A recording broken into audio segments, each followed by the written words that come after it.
My best friend always projects her insecurities onto me. Should I break up with her? My best friend and I have known each other for exactly 2 years. We met in college and hit it off right away. We're both Latinas and we come from really big families. I have 2 other sisters and we get along really well. We always hype each other up and have each other's backs. A few months after I started my friendship with my best friend, let's call her Lucia. Lucia started showing some really toxic qualities. Sometimes I think I'm just reading too much into it or overreacting. So you let me know. First of all, she would start talking bad about my sisters in front of me. She would make comments like, wow, your sister's gained weight, or wow, your sister has cellulite. When she first did this, I would just defend my sisters, but then I realized that that just made her want to keep talking more trash. So if she ever said anything about my sisters, I wouldn't say anything. At the time our friendship started, I had a really big crush on this guy. He and I went to the same gym and I never had the courage to speak to him, not until my sister convinced me to. I finally spoke to him at the gym and we actually hit it off. We would work out together every now and then and he finally asked me out on a date. The day of our date, my best friend came over to my house, and while I was getting ready, she started saying really weird things. At first, she told me that I should wash my hair because it looked oily. I told her my hair was freshly washed.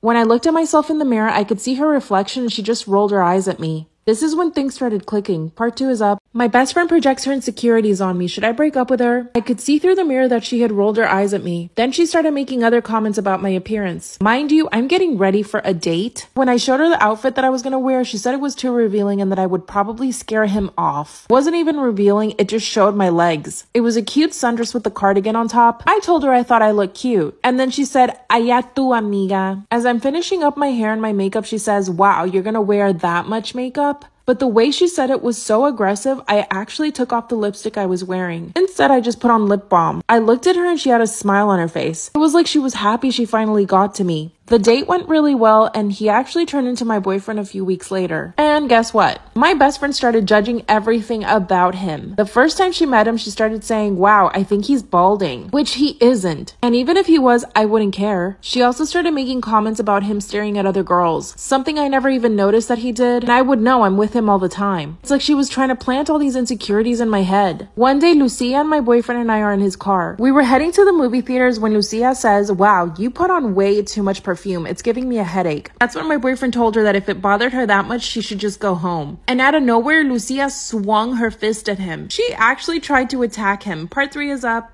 My best friend always projects her insecurities on me. Should I break up with her? That's when she started swinging at my boyfriend. Luckily, I yelled at her and she stopped. It's like she was upset at me for yelling at her for trying to hit my boyfriend. That's when my boyfriend kicked her out of the car and I asked him to calm down. I got out of the car with Lucia and asked her to calm down. That's when she told me that I needed to break up with him and that he was clearly abusive. I told her he was just defending me. Then she said he doesn't need to defend you. I'm only saying this because I care about you. Then she called herself an Uber and left. My boyfriend and I went to the movie theaters and we had a really nice night. Here's some more examples of her projecting on me. While we were getting ready for a friend's birthday party, she started pointing out some stuff on my body. She said, your elbows are really dark. You need to fix that. Another time I decided to get some highlights and she said they looked horrible on me. She said I looked like a JLo wannabe. Luckily, I didn't care and I just kept the highlights. Mind you, 2 months later, she got the exact same highlights. Now, I know that she cares about me because she does have my back. She'll help me with anything I need, honestly. And I wonder if I'm overreacting, but I don't think so. I just don't know how to tell her that she's toxic and she makes me feel bad.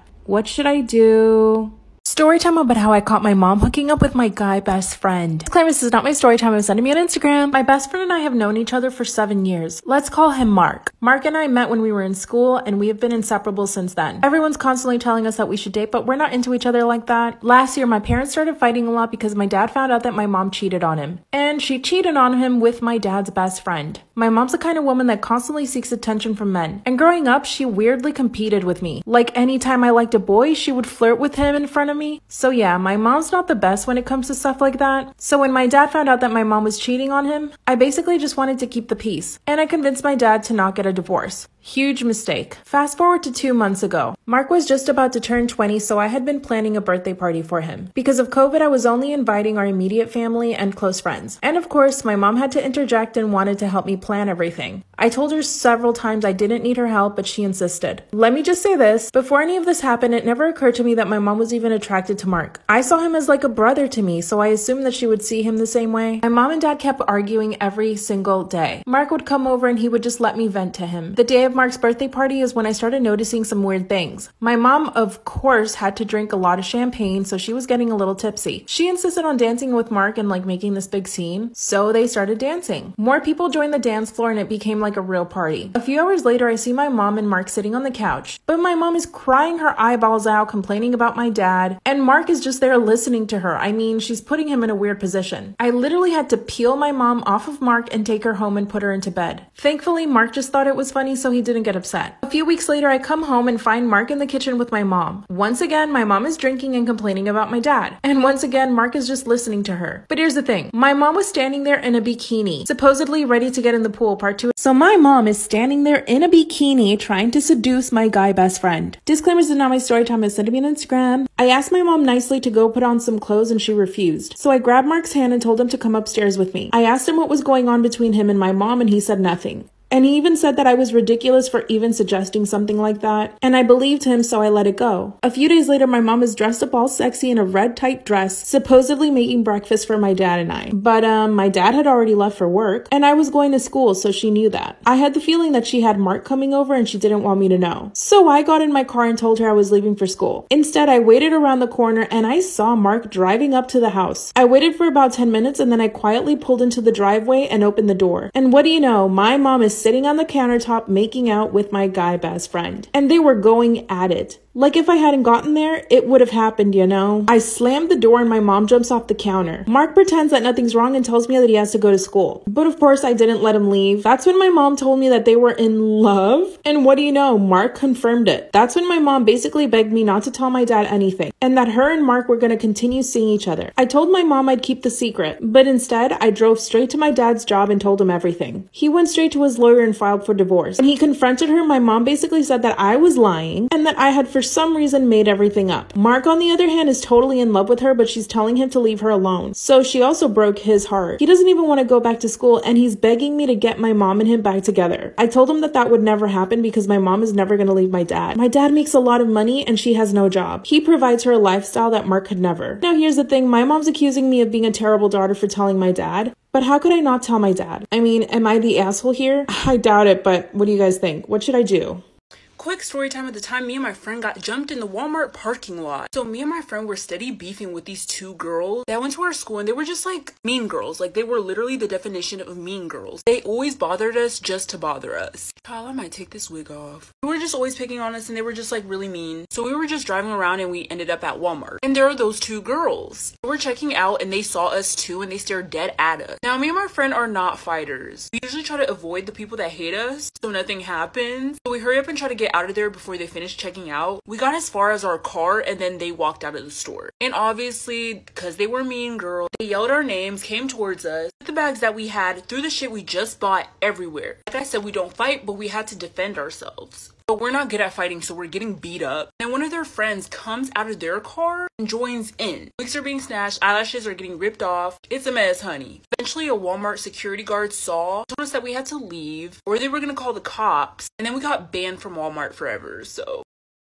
Am I wrong for leaving my surprise wedding because I felt blindsided? You know, before we even start, I had a dream that I had a surprise wedding and I cried so hard I left. I was like, no. Why would you do this to me? I want to be involved in the process. I would never want a surprise wedding. Ever. Last week, I, 30 female, was invited to a supposedly fancy party by my longtime boyfriend, Mark, 32 male. We had been dating for 5 years, and while we had discussed marriage before, there were no immediate plans for a wedding. Excited about the event, I dressed up in my best attire and arrived at the designated venue. As I entered the grand hall, I was completely taken aback to see all of our friends, family, and acquaintances gathered, eagerly waiting. It turns out Mark had orchestrated an elaborate surprise wedding for us without my knowledge. Everyone erupted into applause as I stood there, shocked and overwhelmed. I just felt a mix of emotions. While I love Mark and had dreamed of our future together, the idea of getting married without any prior discussion or consent felt like a breach of trust. So I pulled Mark aside and tried to express my concerns and reservations about the surprise wedding. I explained that I wanted a say in the planning process, to be part of the decision making, and to have a chance to prepare mentally and emotionally for such a significant milestone in our lives. However, Mark dismissed my concerns, saying he thought it would be a romantic gesture and that I would be thrilled.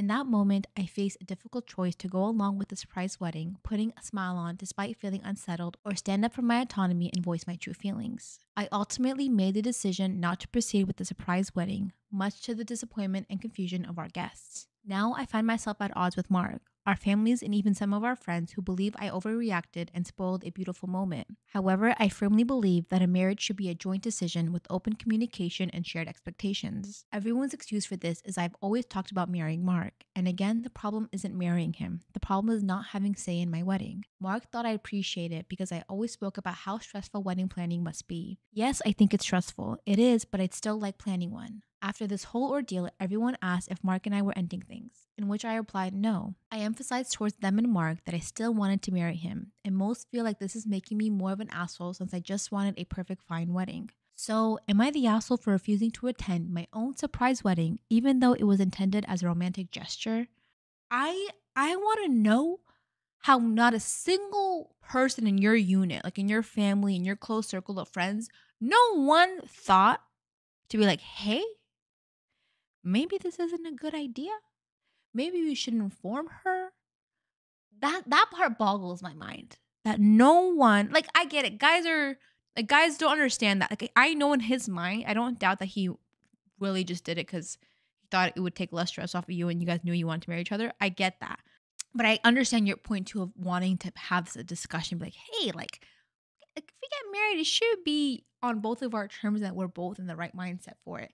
How did no one tell you or tell him, like, hey, I really think this is a bad idea. You shouldn't do it. If it was my sister or a really close friend of mine and her man told us he was going to do this, I would be that person and ruin the surprise. My husband named our daughter after his ex-girlfriend. Story time. So when I was pregnant with my daughter, me and my husband had so many discussions about what to name her. And we both only ever wanted one child, so this was really important to us. Then one day, my husband suggested the name Amy, and I love this name. And I'm not gonna lie, I had always wondered why he really liked that name and why he chose it in the first place. I always wondered if it was someone he once knew or if it was a relative, but he always just said that he just really liked the name. And you know, so did I, so that was the name we went with. So a few months later, our darling daughter Amy was born. So my husband had never really spoken too much about his past relationships. I'd always made a bit of an effort to ask, but he always said that there was no one special to mention. He'd never met anybody like me before. So I'm not gonna lie, I didn't really push for it. I just accepted it because I thought, you know what? Solid answer. So when my daughter was a few months old, I decided that it was time to have a clear out the house. So I decided I'd start with the attic. And I wish I'd never done it. I found a box of letters that my husband had written to a woman called Amy. I had found my husband's love letters to his ex. And in this, they're talking about getting married, their future together. Now, I'm a confrontational queen, so I asked him about it and he just blew it off like it was no big deal. He said that he dated Amy back in high school and that he just really liked the name even before dating her. Okay, Steve, whatever you say. He said that he never told me it was obviously his name of his ex because he didn't want me to get mad. Well, guess what, Steve? Now I'm mad. And now every single time I look at my darling daughter, I can't stop thinking about his stupid ex. Listen, I tried to accept the fact that it's no big deal, but this is just something I cannot get on board with. So it's been years since this happened and he thinks that I don't care anymore. Recently, I've been playing it to Steve like, God, don't you think Amy is so lonely? She'd love a little brother or sister. I suggested that we should try for another baby and he was not into this, but that didn't stop me. Let's just say that I got pregnant again. Steve wasn't the happiest about this, but I know that deep down he was genuinely excited. And I'm not gonna lie, it was a bit of a rough pregnancy, but we ended up having a little baby boy. Wonder what we're gonna call it. And my husband said that since he chose our daughter's name, I could choose our son's name. Steve was telling me that he couldn't believe that he didn't want another baby. He loved this baby so much. I decided that we were gonna call this new baby Dave. We were in such a little bubble when we were in the hospital. But as soon as we got back and we were home, I packed my bags and I moved in with Dave. Obviously not the baby Dave, my ex-boyfriend Dave. I had already sorted out all of the divorce papers to hand to my ex. I should be expecting child support anytime soon. Mine and Dave's spark is just as bright as it was back in high school. And I am so glad that we've managed to rekindle all of this after years of texting throughout my marriage. Even though my new Dave doesn't have the biological father that he thinks he does, I'm going to end up changing his name. And my plan is that my ex Steve will have custody of Amy and I will have custody of Dave Jr. I'm sorry, what? This has to be the most over-the-top reaction to this type of thing that I've ever seen. I have 3 questions. 1, why was he keeping the letters from his ex? 2, what the hell did you do to fall pregnant again? And 3, how long had you been planning to leave Steve for? I beg you, leave your opinions in the comments.